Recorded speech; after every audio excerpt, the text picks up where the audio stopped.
మామూలుగా అయితే గనక థ్రెట్ ఏమి ఉండదు. వాస్తవంగా 40 ఏళ్ల నుంచి అక్కడ మంచినీళ్ళకి కూడా ఇబ్బంది ఉంటది. కొనుక్కోవాల్సిందే. ట్యాంకర్లు, బకెట్లు. అంటే సమస్యలకు కూడా ప్రజలు అలవాటు పడిపోయారు. పడిపోయి దాన్ని ఎవరు రేట్ అది వాళ్ళ చేయట్లేదు. కుటుంబము వాళ్ళకే ఓట్లేస్తా వచ్చారు 40 ఏళ్ల నుంచి. ఎన్టీ రామారావు తర్వాత ఈయన మాకేం ఇట్లాగా చేసినా వేస్తానే చేయకపోయినా ఉన్నారు. ఆయనే మా ఎమ్మెల్యే. అంతే అట్లాగా వేస్తా వచ్చారు. కాబట్టి ఈ ట్రిప్ కూడా అంతే. కాకపోతే లాస్ట్ ట్రిప్ మెజారిటీ తగ్గింది కదా గట్టిగా. ఇప్పుడు ఆ మెజారిటీ కాన్సెప్ట్ దగ్గర ఒక భయం పుట్టిస్తున్నారు స్వామీజీ.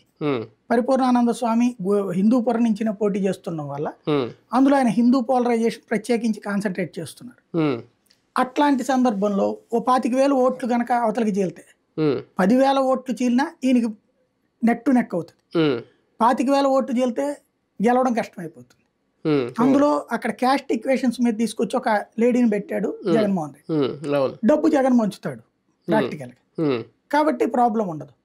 కానీ బాలయ్య పేరు మీద వెళ్ళిపోతుందేమో అనుకుంటున్నాను నేను, గెలిచేస్తాడు అనుకుంటున్నాను. అంటే బాలయ్య పేరు టీడీపీ అంతే.